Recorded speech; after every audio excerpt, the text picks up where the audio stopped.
Hello everyone, welcome back to my another blog. সকাল সকাল দেখো অনেকগুলো চায়ের কাপ সাজিয়ে নিয়েছি, যেহেতু আগের দিন রাত্রে মা ওরা এসেছে দেখতেই পেলে। ওদের সবার জন্য দুধ চা বানিয়ে নিয়েছি, আমিও খাবো। তো এখানে মা ওরা আগের দিন মিষ্টি আর দই নিয়ে এসেছিলো, ওটাই দেখাচ্ছি। আর এখানে কাতলা মাছের ঝোলটা রান্না করেছে শাশুড়ি মা, আর এখানে কাতলা মাছের তেল রান্না করেছে আমার নিজের মা, আর কাতলা মাছ ভাজে রেখেছে।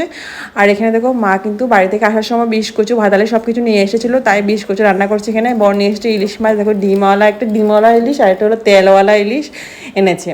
তো যেহেতু আমি কৌশিক অমাবস্যায় বাড়িতে যেতে পারিনি, তাই কচুর ঝোল, বিষ কচুর ঝোল আর ভাতালির ঝোলটা মিস করে ফেলেছি, তার জন্য এখানে এনে মা রান্না করে খাইয়েছে আমাদের সবাইকে। আর আমার তো ভীষণ ভালো লাগে কচুর ঝোলের থেকে, কিন্তু ভাতালের ঝোল আমার ভীষণ ফেভারিট। তো খেলাম, দারুণ লেগেছে।